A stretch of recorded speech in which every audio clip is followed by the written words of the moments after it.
The final speaker of the morning session is Stefano Modena from Leipzig, and he will speak on the non-uniqueness for transport equation for Sobolev vector fields. Yes. So thank you very much for the introduction and for this opportunity to be here during this semester and to give this talk. I'm going to talk about the problem of uniqueness and non-uniqueness of solutions to the transport equation. So let me start with writing down the equation just to fix the notation at least. So the equation is the following one. So dt rho, can you see, so is it okay? Plus gradient of rho scalar product with u equal to 0, where, so with some initial datum, so rho at time t equals 0 equal to some rho bar, where so rho is, so u is a given vector field, so a function of time, let's say 0t, and space with values in Rd, and I will work in the periodic domain, so Td is the d-dimensional flat torus. So this is a given vector field, and rho is the unknown, so it's the unknown density function of time and space with values in R. So I will almost always assume that the vector field u is incompressible. So this means that, so let's assume that the divergence of u is equal to 0 in the sense of distributions.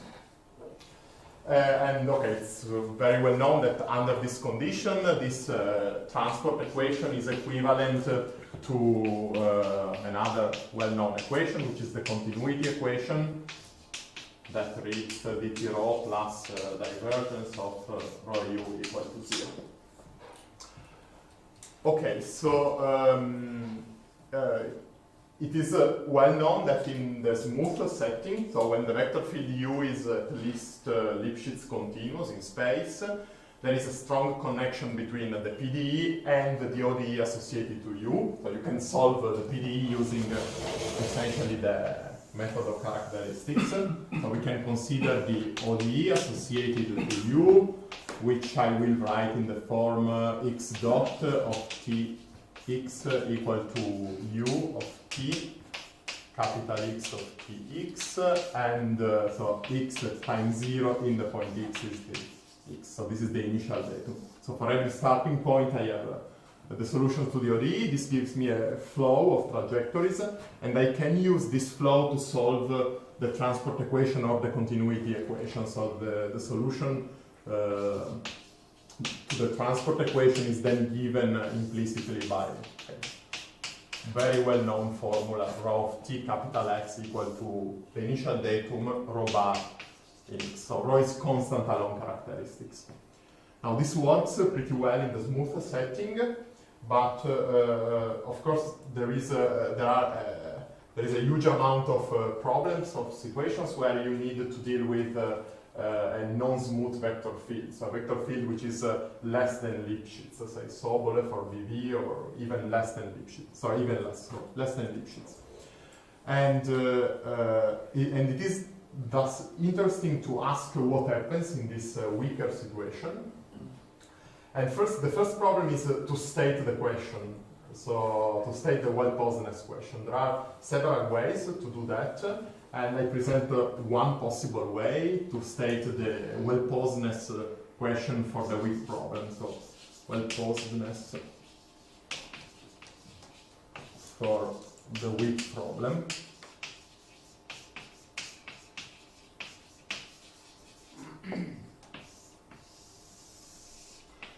Okay, so let's state the question in this way.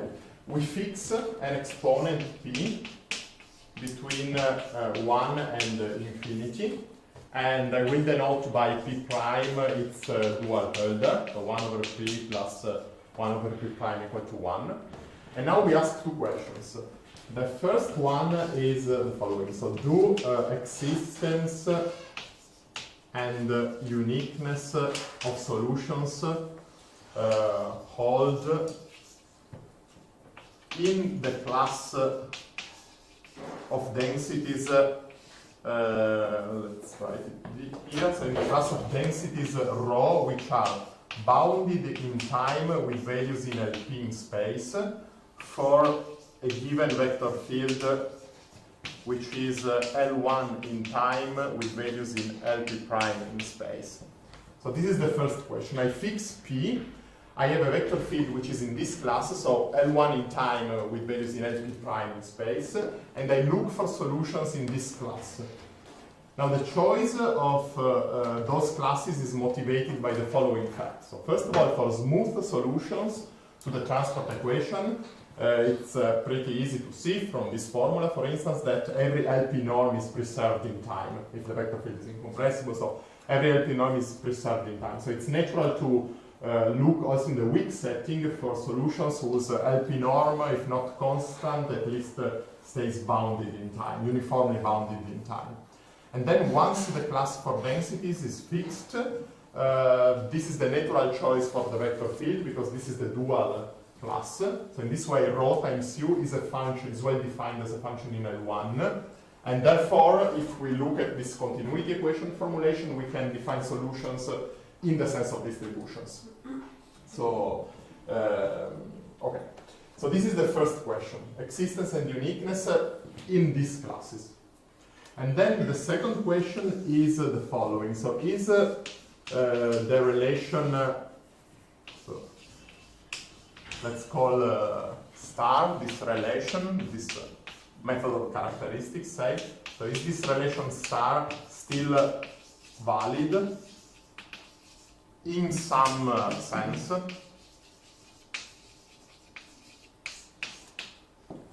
So this relation here, which works in the smooth setting, is the relation between the ODE and the PDE. So between the Lagrangian word and the Eulerian word. And now we ask, if we are in a weaker setting, can we still have some sort of relation between the Lagrangian approach and the Eulerian one? So can we still solve the PDE using the ODE, or vice versa, solve the ODE using the PDE? This is not obvious at all in the weak setting. Okay, so the main result that I'm going to present is an answer to those two questions, but before doing that I would like to recall some answers to those questions that you can find in the literature. Okay. So let's do that here.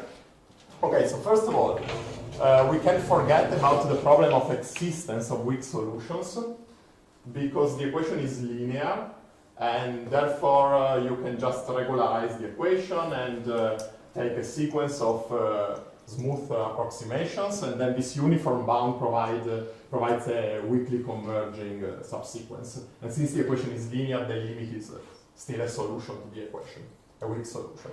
So we can, the existence problem is quite easy. The real question is about uniqueness of weak solutions and this relation between ODE and PDE. Okay. So let me now briefly recall some results that you can find in the literature. So first of all, some results concerning the uniqueness. Okay, the first one is the very well-known result by DiPerna and Lions in 1989,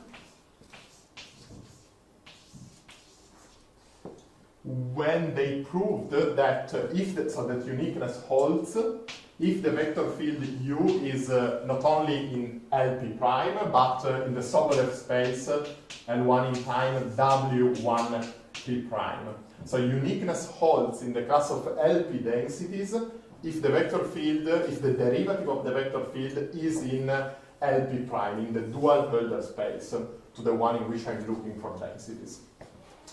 And so this result applies to incompressible vector fields, but also it applies also to vector fields whose divergence is just bounded, and in the framework of the continuity equation, just an LP prime bound is enough, but not for the transport equation. Anyway, you can relax the incompressibility condition. You still need something, but you can relax it.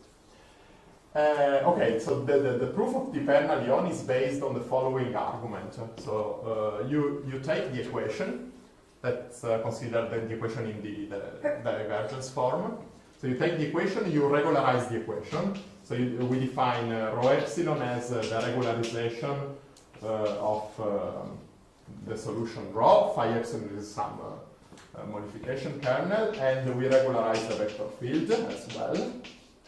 And now we consider the equation for the modified guys, and this equation is so dt rho epsilon plus, and then of course I have divergence of rho epsilon u epsilon. This is not zero because the modification of the product is not the product of the modifications. So I have some commutator here that I can write in the form rho epsilon u epsilon minus the modification of the product.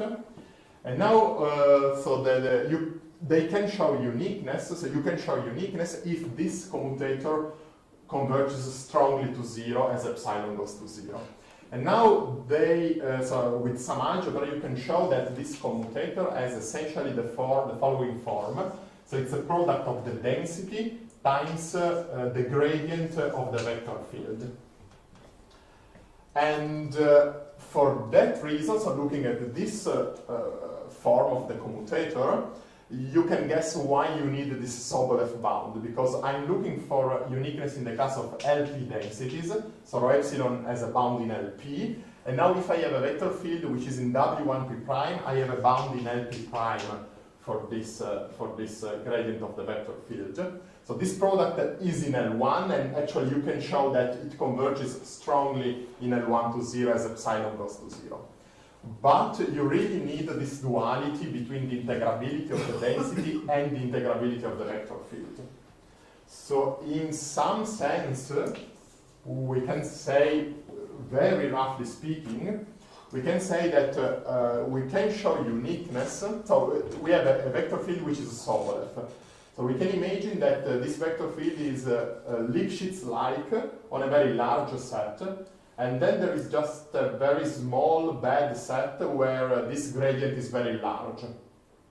Now, if I'm looking for an LP density, then this LP density cannot see the bad set of the gradient of U, provided P is exactly the dual Euler to P prime. So if those two exponents match, then this density cannot see the bad set of the Sobolev vector field, and therefore you can show uniqueness. So this is a very rough explanation, a very rough heuristics. But it gives some idea on what's going on, and it will be useful also later to show, when I will state our main result.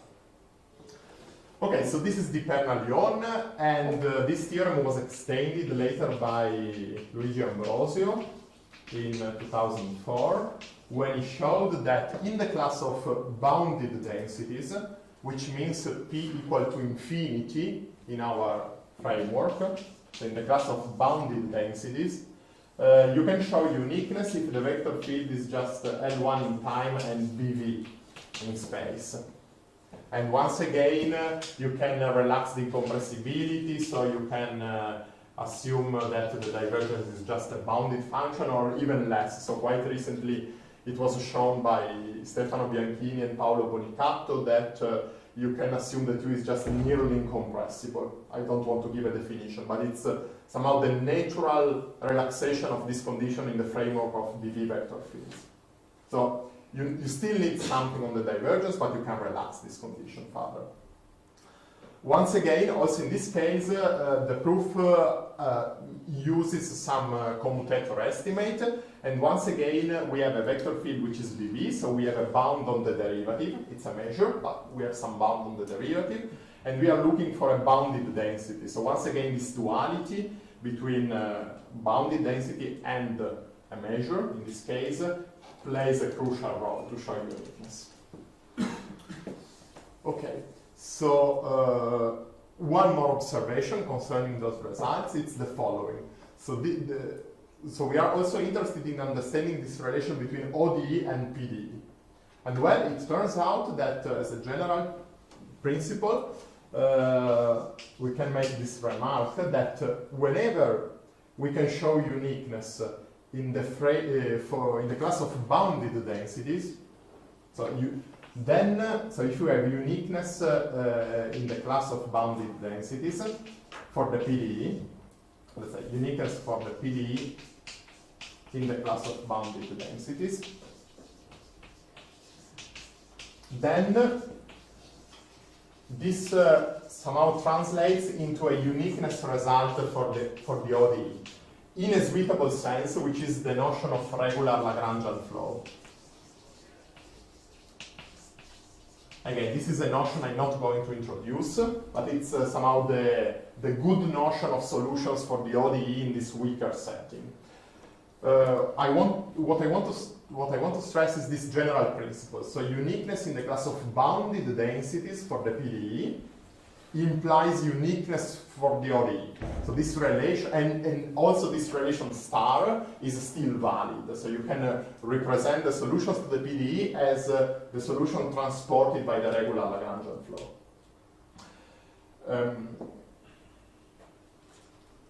Okay, so far so good. So this about uniqueness results.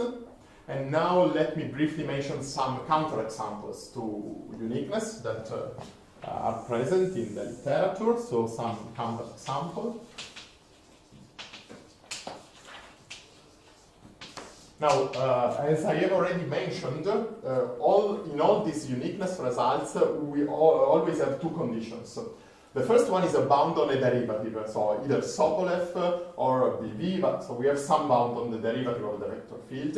And the second condition is a bound on the divergence.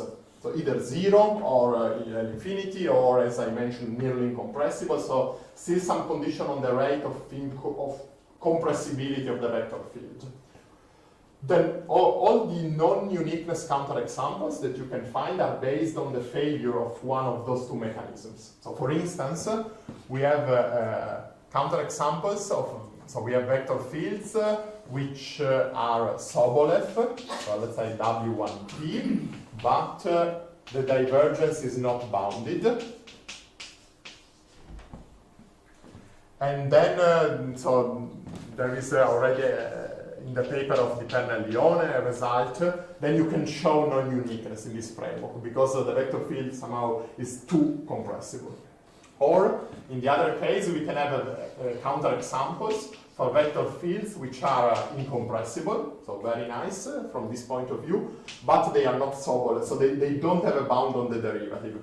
So for instance, they are WSP for every s less than 1, but not W1P. And then also here there is a result already in the original paper by DiPerna and Lions, and in the BV framework there is a result by Depot. And then also some other results by in the framework of bounded vector fields by Krippa, Gusev, Spirito, and Emil Wittemann. So anyway, all these examples are based on the failure of one of those two mechanisms. So either you don't have a bound on the divergence, or you don't have a bound on one full derivative of the vector field. But in some sense, the problem in these counterexamples, so the point where uniqueness fails, is not at the level of the PDE, but it's at the level of the ODE. So in some sense, you have a vector field for which you can construct two solutions to the ODE, two different flows, and then you use those two different flows to construct two different solutions to the PDE.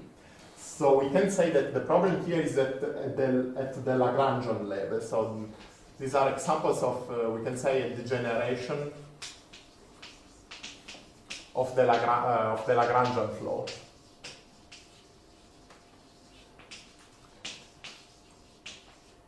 Okay.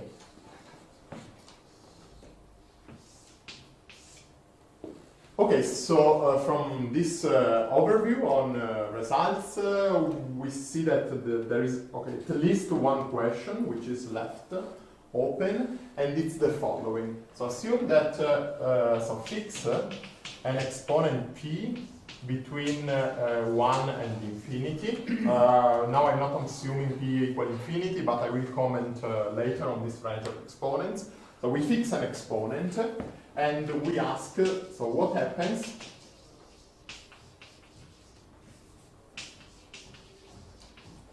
if we have a vector field which is Sobolev, let's say W1 P tilde for some P tilde, or if you want L1 in time, W1 P tilde in space. It is incompressible, but the Sobolev integrability of the vector field is strictly less than P prime, so than the one given by DiPerna and Lions. So we know by DiPerna and Lions that if P tilde is equal to P prime or larger than P prime, then we have uniqueness in the class of LP densities. But the question is what happens in this framework. Now you see that we have somehow two competing mechanisms. So on one side we have a Sobolev incompressible vector field. So at least in the class of bounded densities, even maybe something more, at least in the class of P tilde prime densities, by DiPerna and Lions we have uniqueness. So, and in particular, according to this remark, this means that we have uniqueness at the Lagrangian level. So we have uniqueness of the regular Lagrangian flow. So on one side, we have the uniqueness of the regular Lagrangian flow, which means that in the Lagrangian world, the picture is very well behaved. We cannot have a problem at the Lagrangian level. But on the other side, so this mechanism is competing with the fact that P, so the exponent, the integrability of the density, can be too low compared with the P tilde. And this means in particular that if we go back to the DiPerna-Lions argument, it can happen that if we go back to this argument, to this commutator estimate, if P is too low compared with the P tilde, with the integrability of the derivative of the field, then this function is not anymore well defined as a function in L1, and in particular, it can happen that the density, the LP density does see the bad set of this W1 P tilde vector field. So it can happen that these two guys concentrate on the same bad set. And this could produce some non-uniqueness phenomena. Now the theorem I'm going to write down in a second is an answer to this question, and okay, as the title says, it's non-uniqueness, so it means that the mechanism which wins is the following one. So if P is too low compared with P tilde, then we can really have this concentration of density and fields on the same set, and we can produce non-uniqueness result, even if the Lagrangian picture is very well behaved. So in some sense it's a purely Eulerian example of non-uniqueness. Okay, so let me write down the statement.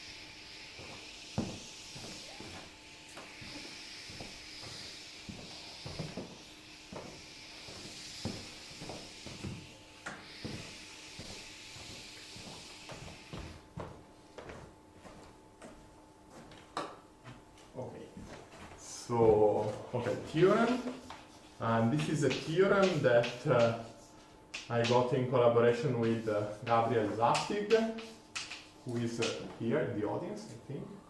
Yes. And Laszlo Székelyhidi.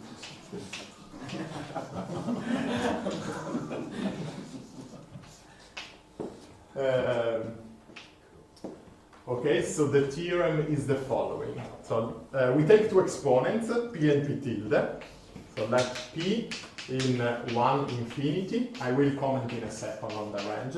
And P tilde 1 infinity. And we assume that the following condition holds. So 1 over p plus 1 over p tilde is strictly bigger than 1 plus 1 over d, where d is the dimension of the space, of the physical space. Then there exists infinitely many incompressible vector fields for which, let's say, incompressible vector fields U, which are continuous in time with values in LP prime, and Sobolev with this Sobolev integrability P tilde, for which uniqueness of solutions fails in the class of LP densities of density which are continuous in time and LP in space. Okay, and then there is a moreover, but before writing down the moreover, let me briefly comment on this statement. Now, so we have these two exponents, and first of all, P, so P cannot be equal to infinity. P is the integrability of the density, because P equal infinity means the class of bounded densities, and we have already seen that in the class of bounded densities, even for BV vector field, you have uniqueness, and probably even less. So, so of course we have to exclude this situation. Then P tilde cannot be equal to infinity, because this would mean the class of Lipschitz vector field, W1 infinity. So of course we have the classical Cauchy-Lipschitz theory in that case. And now this condition. So, so you see that the DiPerna and Lions conditions would be 1 over P plus 1 over P tilde equal to 1, or less or equal than 1, which is even better. So the full counterexample to DiPerna and Lions would be this one, 1 over P plus 1 over P tilde bigger than 1.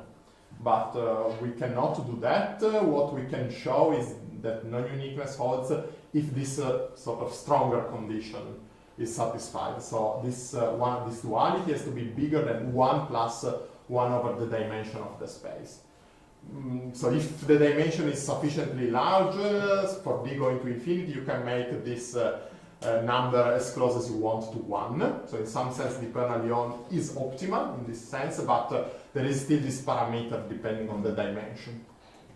And it's not clear at all what happens in the range in between. So when 1 over P plus 1 over P tilde stays between 1 and 1 plus 1 over T.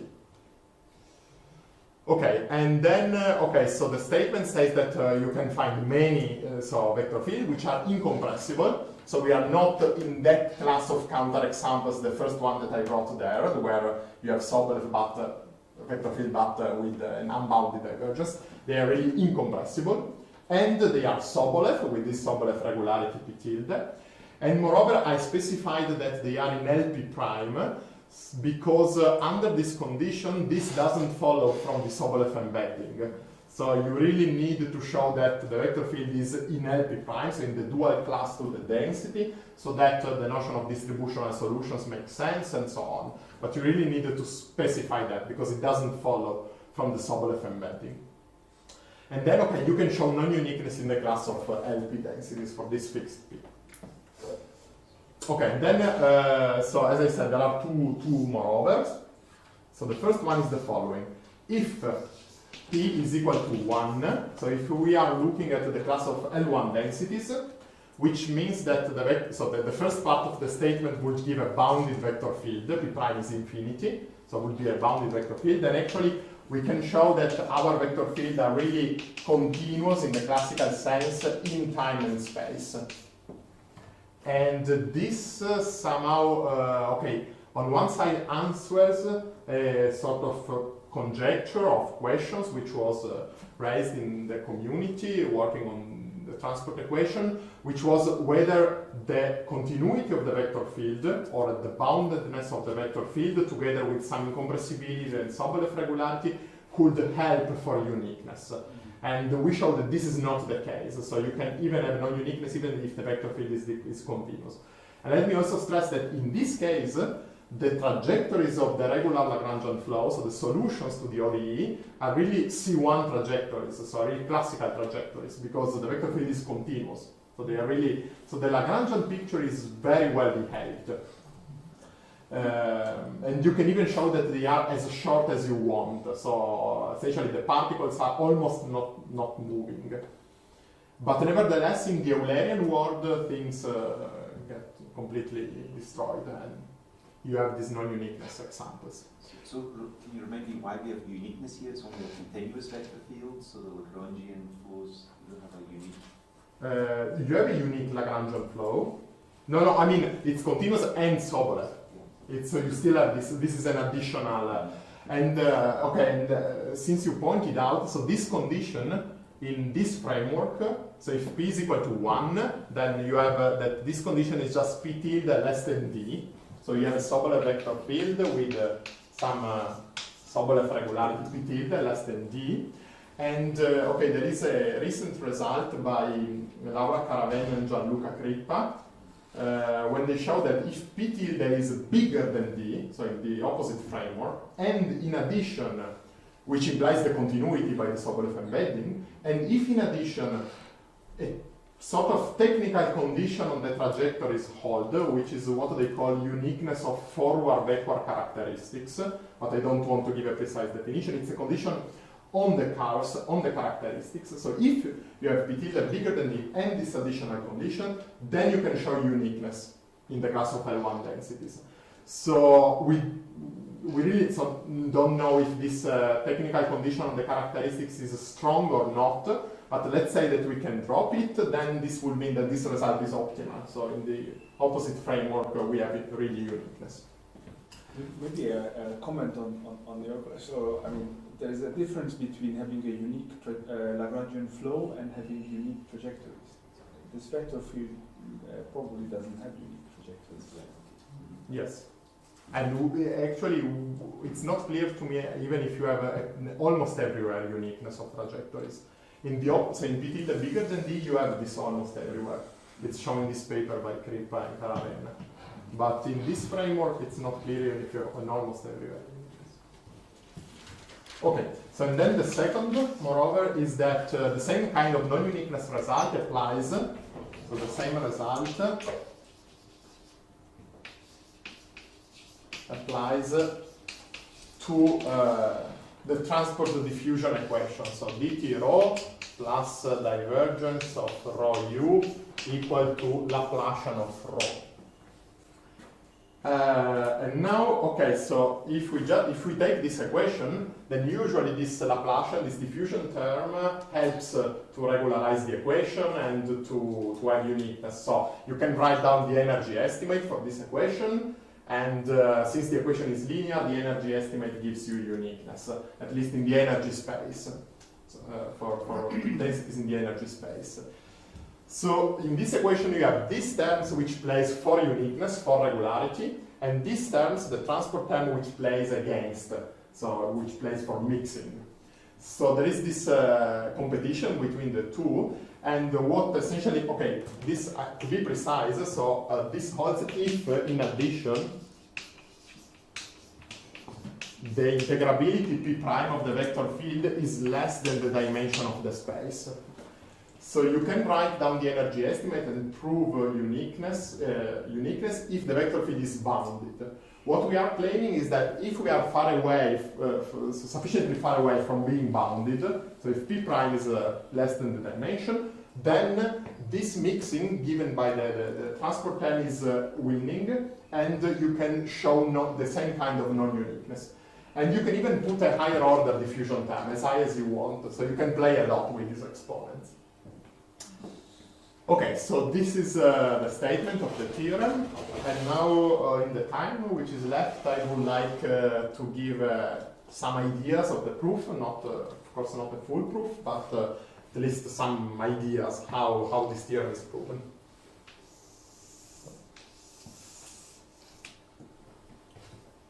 Okay, so let's say sketch of the proof.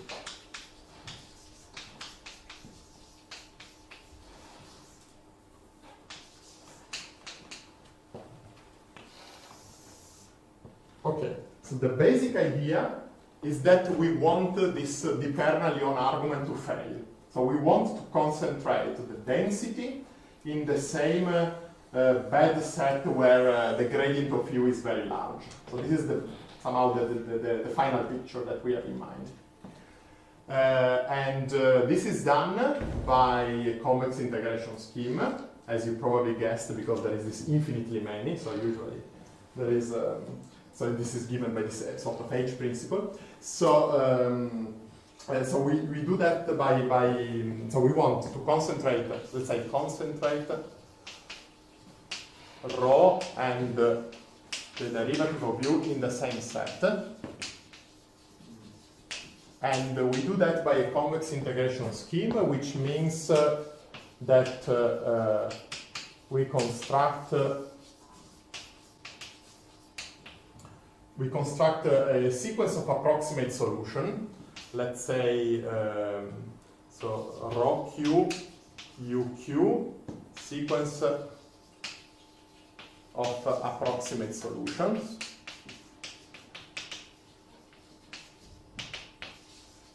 Which means that dt rho Q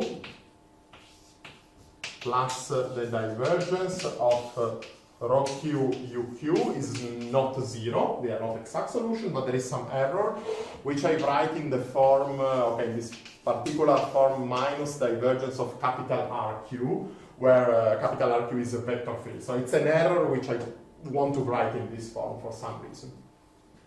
And the whole point is that this error is converging weakly to zero as Q goes to infinity. So that in the limit, if this sequence has some limit, then in the limit I have a weak solution to the equation, a distributional solution to the equation. Okay, so how is this sequence constructed?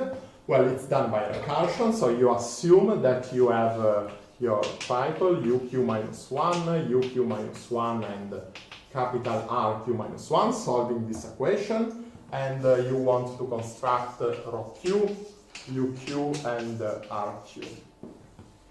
And this is done by defining rho Q as the old density, so rho Q minus 1, plus some perturbation. Let's call this perturbation theta Q. And the same for the vector field, so you define UQ as the old vector field, UQ minus 1 plus WQ. And you want to choose theta and W so that the new guys produce a smaller error than the one that you had in the previous step. Now, if we do the computation, what is the new error using this ansatz? But I probably need to use this other blackboard.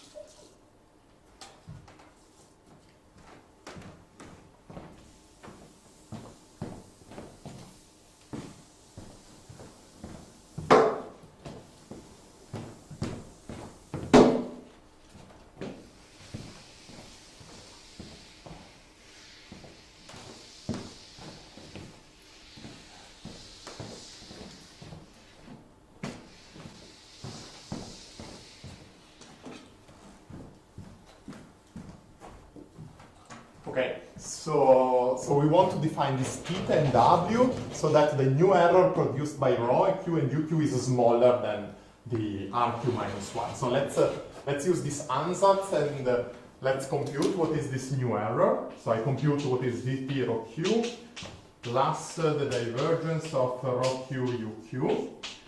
And now, okay, there are several terms, but I focus on the following ones. So first of all, if you apply so if you apply this operator, dt plus the divergence, to rho Q minus 1 and UQ minus 1, so to the old guys, then you get minus divergence of rho Q of RQ minus 1, just by assumption. So you get this term, and then you have other terms, and in particular, if we look to this product, rho q times uq. We have we have already taken care of rho q minus 1 times uq minus 1. Then we have the cross product, and then we have the product of theta times w. So this is the term I'm going to write down. So I have the divergence of theta q wq, and then I have other terms which I'm not taking care of in this talk. But of course we have to, but not now. Okay, and now I can write these two terms together. So this is the divergence of theta q wq minus rq minus 1. Okay.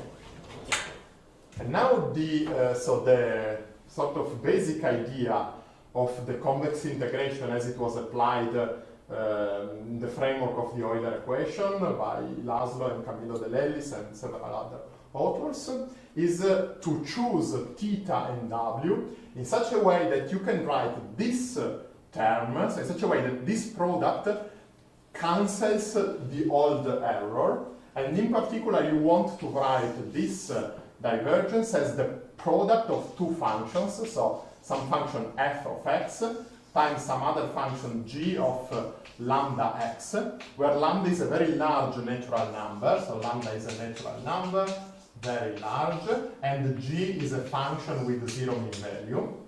So this is a fast oscillating guy, and this is a sort of amplitude. Because, okay, as lambda goes to infinity, then this converges weakly to f times the mean value of g, but if the mean value of g is 0, this converges weakly to 0.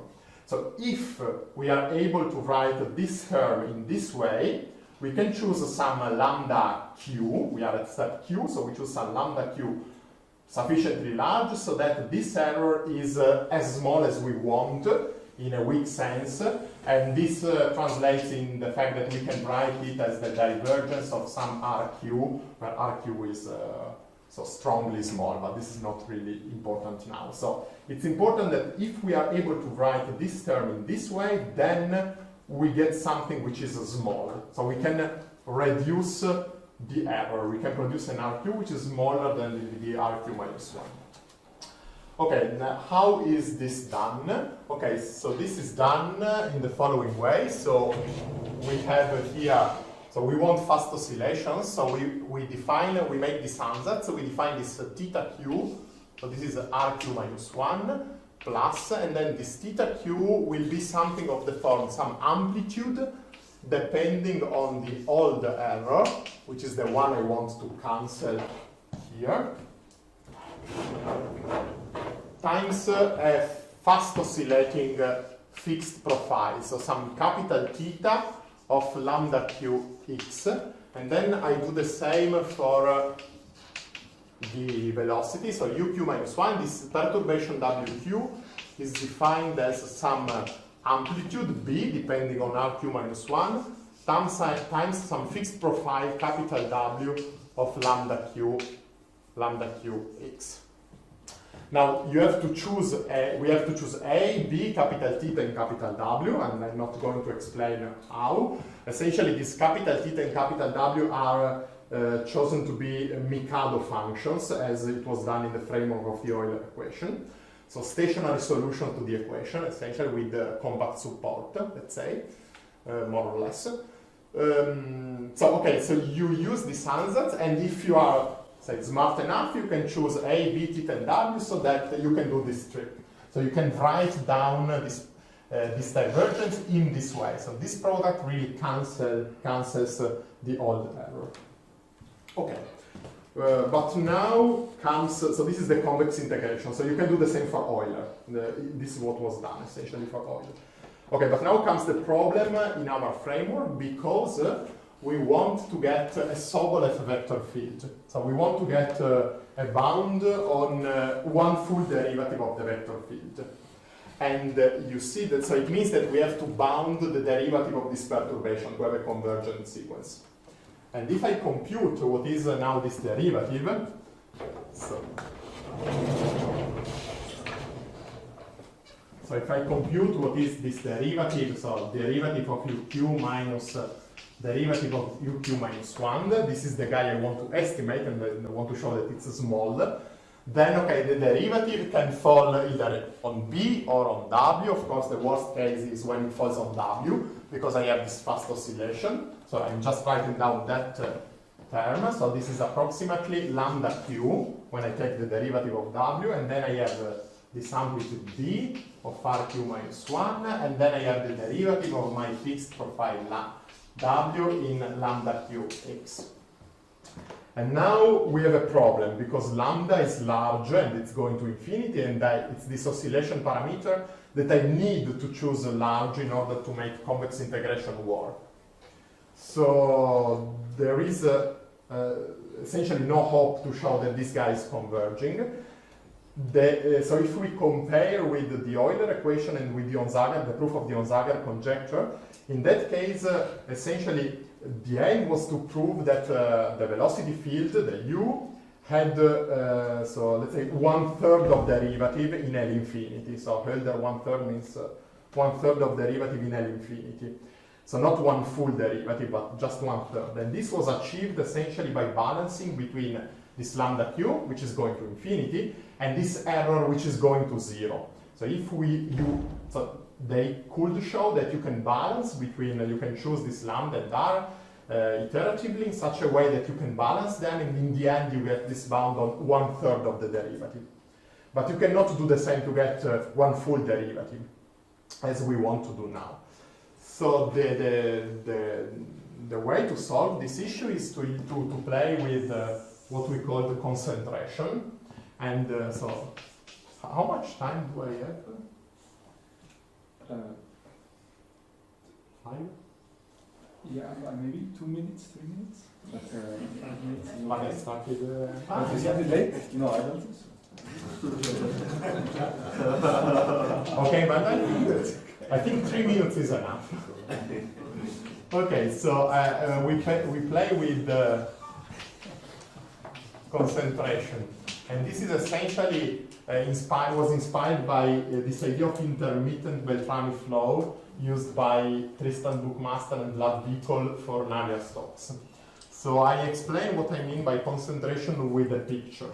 So I have this vector, this fixed profile, Mikado W, capital W. Let's assume that this capital W is, okay, it's a vector field, but let's assume that it's a function with compact support in RT, okay, for the moment. It's a periodic function, and it's a periodic vector field, but let's say for the moment that it's just a compactly supported function in RT. Then you can make it periodic if you want, since the support is compact. Now I define the family of rescaled functions. So I define W mu of x as, so this is defined as mu to some exponent beta times capital W of beta x. So, and mu is a large number. So essentially what I am doing is I am rescaling the function in this way, essentially, if mu is large. And then, okay, as I said, then this is not periodic, but you can make it periodic afterwards. So with this rescaling, I can get a whole family of Mikado profiles, or of profiles W mu.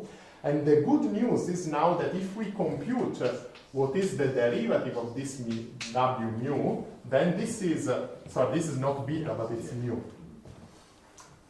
Yes. So if we compute what is this derivative, then this is mu to the beta. Then I have a +1 when I take the derivative. And then, okay, let's say that I want to compute this derivative in my LP tilde norm, which is the Sobolev norm I want to reach in the end. So this is mu to the beta +1, and then I have a factor coming, a term coming from the change of variable, which is d, the dimension, divided by p tilde. And now the good news is that if this term here, let's call it so minus gamma. So if gamma is positive, so minus gamma is negative. So if gamma is positive, then this LP tilde norm of the derivative is going to 0 as mu goes to infinity.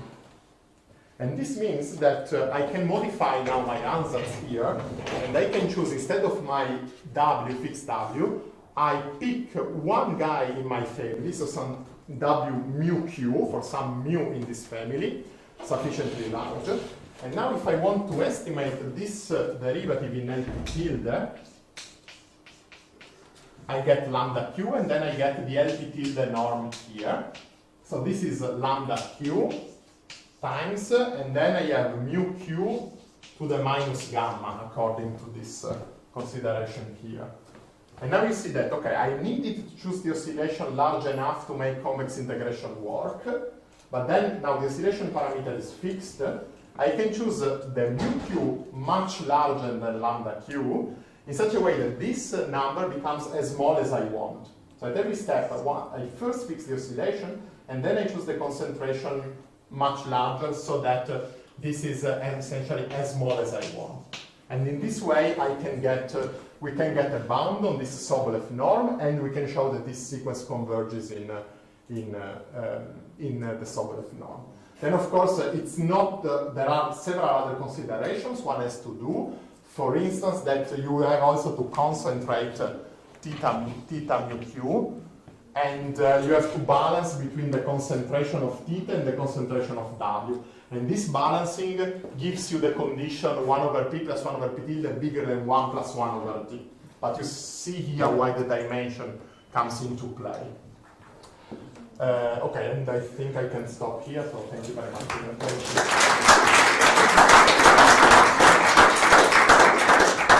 Thank you very much. Are there any questions?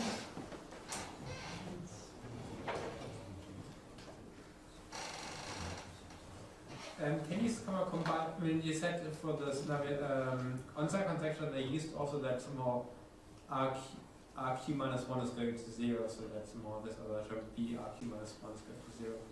Can you somehow combine this conversions of RQ minus 1 to 0 with the estimates to improve maybe a little bit on this piece later? Okay, I'm not sure if you can use that to improve on that condition.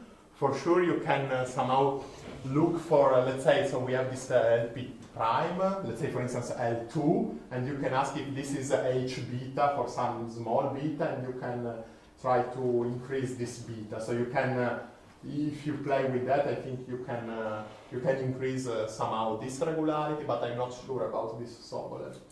If you can do that. If you can use, maybe, I don't know. You could get equality. Could you do that?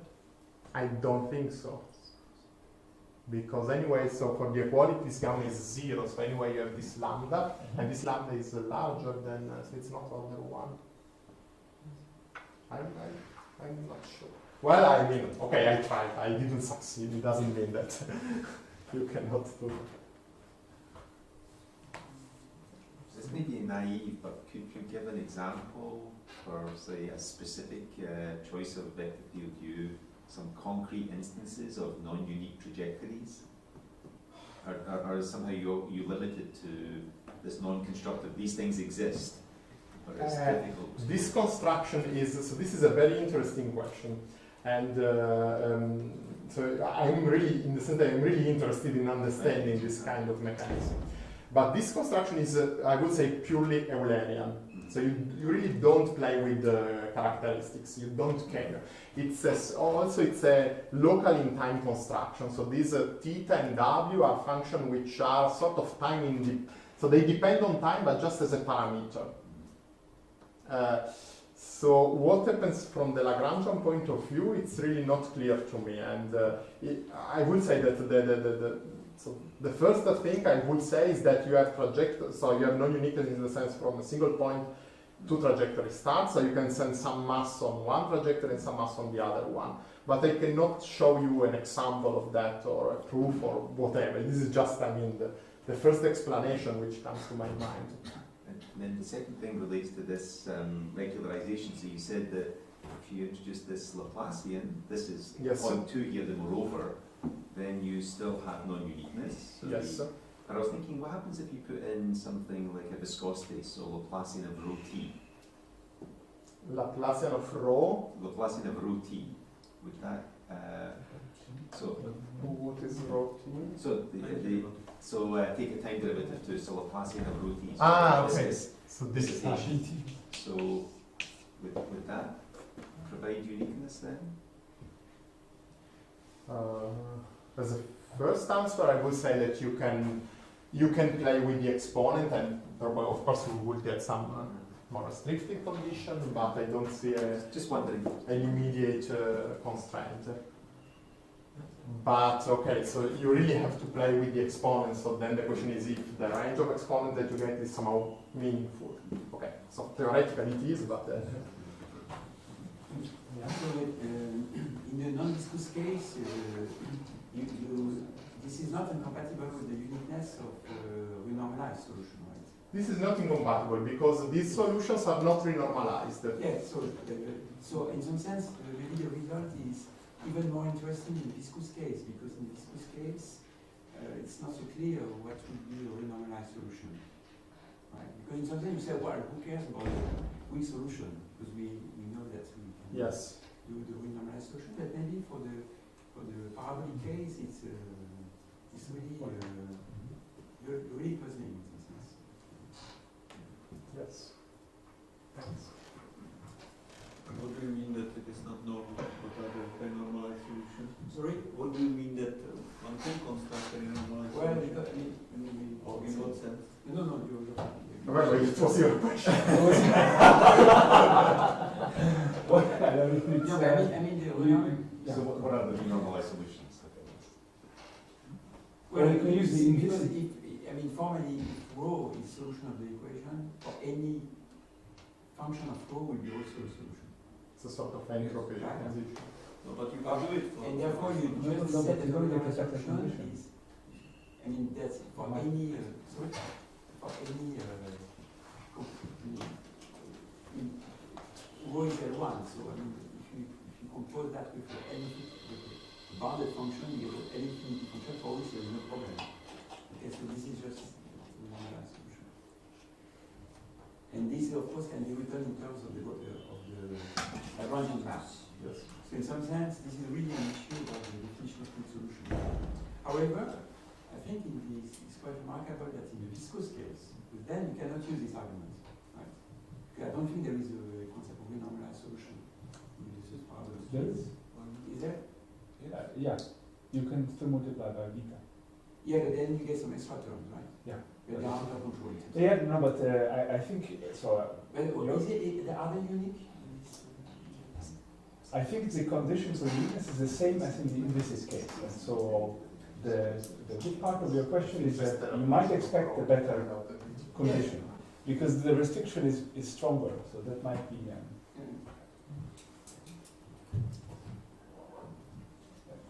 So you mentioned that you could carry out this construction for diffusion of arbitrary high order. Yes. Now, for these Navier-Stokes constructions, it seems clear that at least what Buckmaster Nicole do will not work up to or further than 5/4, Yes. which is the well-known. It depends on the dimension of the Yeah. space, because if you go to higher dimension, also for Navier-Stokes, you can do that essentially. So you fix a higher order diffusion, and then you find a very high dimension where you can do this. In that sense, you say you can. Yes. add Yes, so with it's arbitrary high order. It's sort of like this condition depends on the dimension. And then you get other condition, and every condition depends on the dimension, essentially because of this change of variable. Yeah. And when you change variable, you have the dimension. Oh, okay. So,